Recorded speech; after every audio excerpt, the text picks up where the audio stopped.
हमारे कोर्स के अंदर कौन कौन से बड़े टॉपिक हैं जो स्पेशल एम्फेसाइज होना जरूरी है, या जो टाइम टेकिंग है।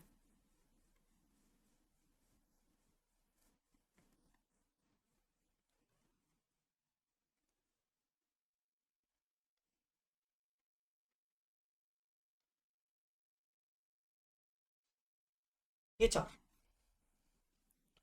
ये टाइम टेकिंग टॉपिक्स हैं। 116 80% चांसेस होते हैं कि आएगा पेपर में। इन तीनों का 100% चांस है कि पेपर में आएगा। 116 80% बोल रहा हूं। इसीलिए कभी भी अगर आपको यह सोचना पड़ जाए कि अरे यार मैं सीक्वेंसिंग क्या रखूं, तो 116 को इन तीनों के बाद ही रखना सीक्वेंसिंग रिवीजन करने टाइम। क्यों?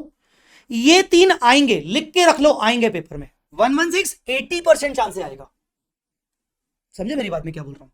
सो whenever the situation is like कि you are short of the time, and ये चार टॉपिक्स को मैं कैसे स्टार्ट करूं, start with this and then go with them.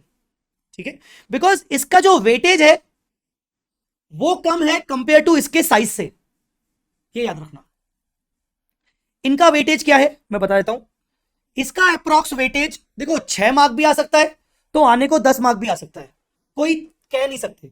पर इसका वेटेज तुम 10 मार्क लेके चलो। बिजनेस कॉम्बिनेशन का वेटेज तुम 14 से 20 मार्क लेके चलो। फाइनेंशियल इंस्ट्रूमेंट भी तुम 15 से 20 मार्क तो कहीं नहीं गए, लेके चलो। सो इस तरीके से अब अगर हमें इसमें से भी, अगर इनको भी हमें रिवाइज करना है, तो ये बहुत गलत तरीका हो जाएगा कि हम सबसे पहले इन्हीं चारों को रिवाइज कर रहे हैं। इन्हीं चारों को जब रिवाइज करेंगे ना तो टाइम बहुत ज्यादा लग जाएगा, फिर छोटे टॉपिक्स को हम ज्यादा इंपॉर्टेंस नहीं दे पाएंगे। So what should be the revision sequence? Revision sequence क्या होना चाहिए? Few small topics, plus one big topic again, few small topics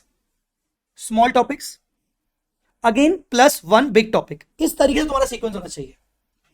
ठीक है? वो रिवीजन प्लानर मैं आपको अलग से प्रोवाइड करूंगा, मैं ये शॉर्ट में बता रहा हूं बिकॉज बच्चा कंफ्यूज हो जाता है कि मैं कैसे करूं।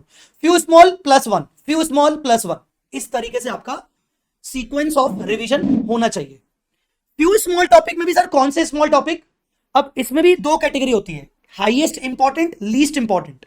तो उनके मिक्स को लेके चलोगे तो ज्यादा बेटर है। बाकी मैं आपको फर्दर स्टडी प्लानर में चीजें बता दूंगा।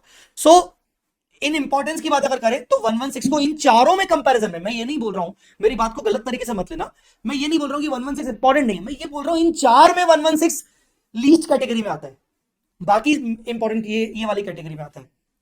अब आपको क्या करना है? आपको इन दोनों में से कोई एक में आपको एक्सपर्टीज हासिल करनी है, या तो इसमें या तो इसमें, ये आपको तय करना है। अगर आपको दोनों बहुत अच्छे आते हैं तो बहुत अच्छी बात है, नहीं तो दोनों में से किसी एक में तो आपको मिनिमम एक्सपर्टीज हासिल करनी है, क्योंकि 20 मार्क का सवाल है। ठीक है?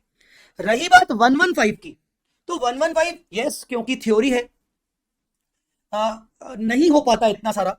तो 115 को करने का तरीका क्या होगा? 115 को जब आप करोगे तो आप मेरे नोट्स उठाओगे, थोड़ा थोड़ा पॉइंट्स नोट्स में से पढ़ते गए, इकट्ठा पूरे ये जो 22 पेज के नोट्स है पूरे पढ़ने की जरूरत नहीं, थोड़ा थोड़ा पार्ट पढ़ा, और जो मैंने सीरीज आपको दिखाई है, जो सीरीज वाइज हमारे क्वेश्चन है, जैसे स्टेप 1 का पार्ट पढ़ा तो स्टेप 1 के मस्ट डू कैटेगरी क्वेश्चंस आपने कर लिए। मैंने मस्ट डू कैटेगरी क्वेश्चंस आपको नोट करवाए हैं, जिसकी सेपरेट पीडीएफ लिस्ट में आपको प्रोवाइड करूंगा। सो 115 जब भी तुम करोगे, कहां गया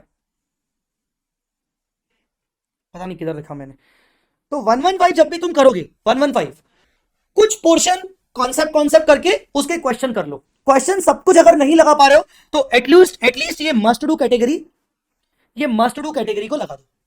this should be the procedure. Guys, have you understood this point? चलिए, so guys, thank you so much. अभी हम और मिलेंगे आगे, और बाकी स्टडी प्लानर भी आपको मैं प्रोवाइड करूंगा जल्दी। ठीक है? Thank you.